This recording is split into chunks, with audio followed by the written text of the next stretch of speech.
الحمد للہ رب العالمین والصلاة والسلام علی رسول الامین وعلی آلہ وصحبہ اجمعین الی یوم الدین اما بعد فاعوذ باللہ من الشیطان الرجیم بسم اللہ الرحمن الرحیم یا ایہا الذین آمنوا لا تبطلوا صدقاتکم بالمن والاذی صدق اللہ العلی العظیم۔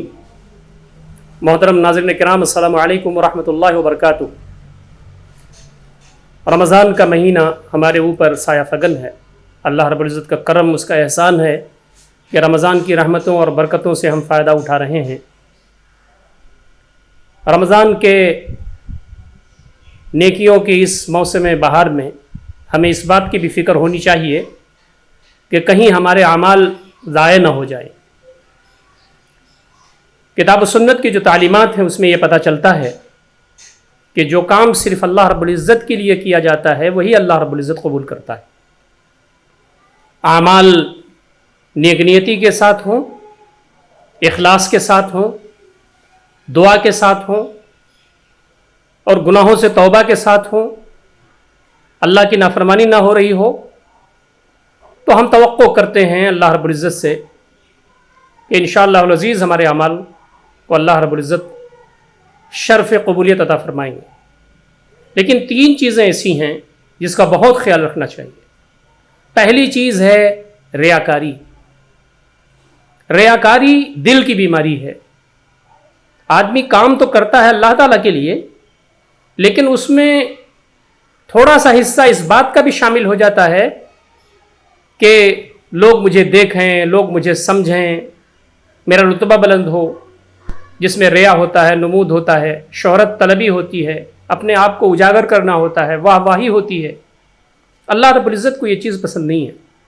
نبی اکرم صلی اللہ علیہ وسلم فرماتے ہیں من صلی یرائی فقد اشرک ومن صام یرائی فقد اشرک۔ جس نے نماز پڑھی دکھانے کے لیے اس نے شرک کیا، جس نے روزہ رکھا دکھانے کے لیے اس نے شرک کیا۔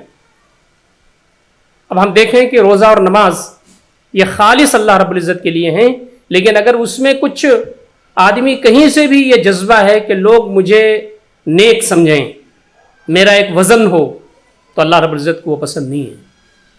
نبی اکرم صلی اللہ علیہ وسلم نے فرمایا کہ ریا شرک خفی ہے۔ شرک کی دو قسمیں ہیں، شرک جلی، شرک خفی۔ جلی شرک تو یہ ہے کہ آدمی پیڑ کے سامنے، پودوں کے سامنے، بتوں کے سامنے سر جھکا دے۔ خفی شرک یہ ہے کہ وہ کام تو اللہ رب العزت کے لیے کر رہا ہے، لیکن کہیں نہ کہیں اس کے دل کے گوشے میں یہ جذبہ موجود ہو کہ لوگ بھی متاثر ہوں، واہ واہی بھی میری ہو، میری تعریف ہو۔ تو فرمایا کہ یہ شرک خفی ہے۔ نبی اکرم صلی اللہ علیہ وسلم نے فرمایا کیا میں تمہیں نہ بتاؤں جو فتنے دجال سے زیادہ بھیانک ہے تمہارے لیے؟ صحابہ نے کہا اللہ کے نبی صلی اللہ علیہ وسلم بتائیے۔ تو کہا کہ ریاکاری تمہارے اندر چیونٹی کے رفتار کے ساتھ یا اس انداز سے تمہارے اندر گھس آئی۔ بہت سارے کام ہم کرتے ہیں، رمضان کے دوران ہم روزہ رکھتے ہیں، انفاق کرتے ہیں، اللہ رب العزت کو خوش کرنے کے بہت سارے کام کرتے ہیں، لیکن اگر اس کے پیچھے ریاکاری موجود ہو، اس کے پیچھے دکھاوا موجود ہو، اس کے پیچھے واہ واہی موجود ہو، تو اللہ رب العزت اسے قبول نہیں فرماتے، اور اس سے بچنا چاہیے کہیں ہمارا یہ جو روزہ ہے اور رمضان کے دوران جو اعمال ہیں وہ ضائع نہ ہو جائیں۔ وہ بہت مشہور حدیث ہے جو بار بار ہم پیش کرتے ہیں، ہم لوگ خود لوگوں کو بتاتے ہیں، وہی تو ہے کہ ایک بہت بڑا عالم، ایک بہت بڑا فیاض اور ایک بہت بڑا شہید اللہ رب العزت کی بارگاہ میں لایا جائے گا۔ تینوں یہی کہیں گے کہ بار الہ میں نے اپنی زندگی تیرے دین کی تبلیغ میں لگائی، بار الہ جو کچھ بھی مال و اسباب تو نے دیا تھا تیرے دین کے غلبے کے لیے اس پروجیکٹس میں اس پروجیکٹس میں خرچ کیا، تیرے دین کے غلبے کے لیے ان پروجیکٹس میں ان پروجیکٹس میں اس کو خرچ کیا۔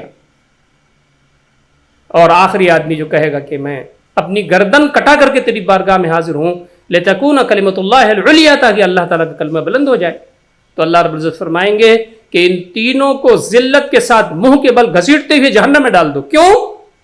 وجہ صرف یہ تھی کہ کام کیا تھا ان تمام نے اللہ تعالیٰ کے لیے، لیکن ان کے دل کے گوشے میں کہیں نہ کہیں یہ جذبہ موجود تھا کہ میری واہ واہی ہو۔ اسی لیے اللہ رب العزت فرمائیں گے تمہیں تو لوگوں نے واہ واہ کہا، تم یہ چاہتے تھے کہ دنیا تمہیں بہت بڑا عالم کہے، تمہیں لوگوں نے کہا، تم چاہتے تھے کہ تمہیں فیاض کہا جائے، لوگوں نے تم کو کہا، تم چاہتے تھے کہ تمہیں شہید کہا جائے، تمہیں لوگوں نے بہت دنوں تک یاد کیا، اللہ رب العزت منہ پہ مار دیں گے۔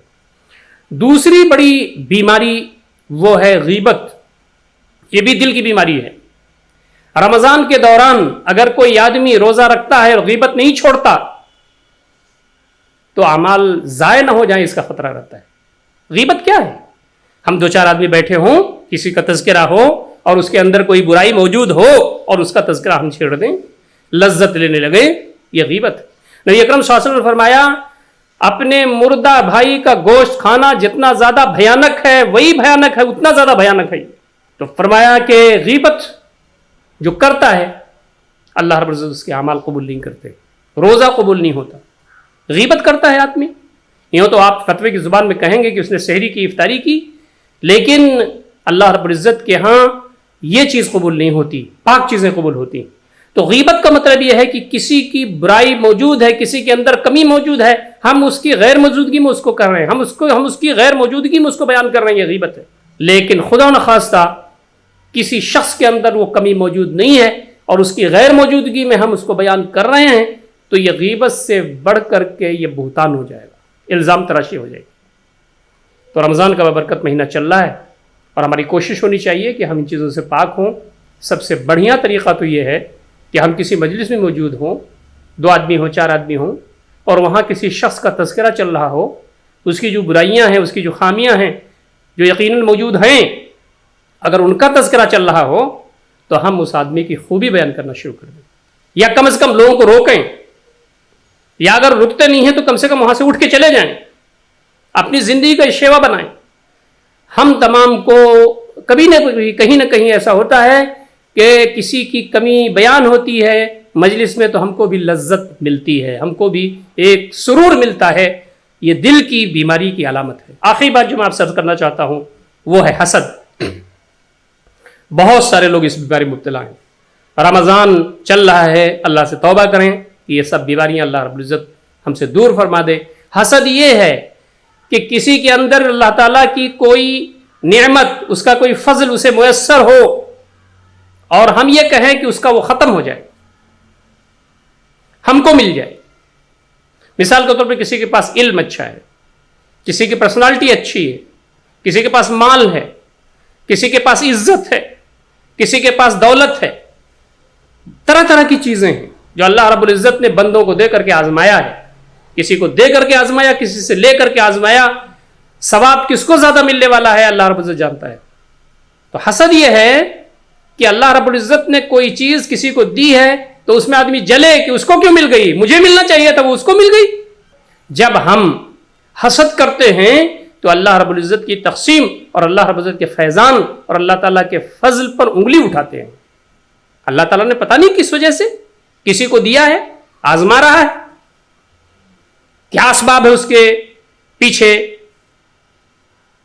پیچھے کیا حکمتیں ہیں ہم کو نہیں معلوم، لیکن حسد یہ ہے کہ اس کو کیوں مل گئی، وہ ختم ہو جائے مجھے مل جائے، یا اگر یہ نہ ہو تو کم سے کم مجھے نہیں ملتا تو کم سے کم اس کو جو ملا ہوا وہ ختم ہو جائے، یہ حسد ہے۔ اسلام میں رش کرنا جائز ہے، حسد کرنا حرام ہے۔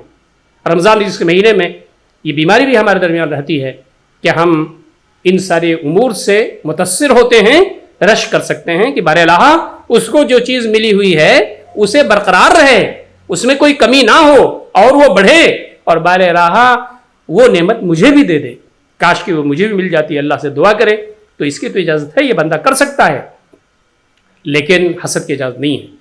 یہ ریاکاری، غیبت، حسد، یہ تینوں دل کی بیماریاں ہیں۔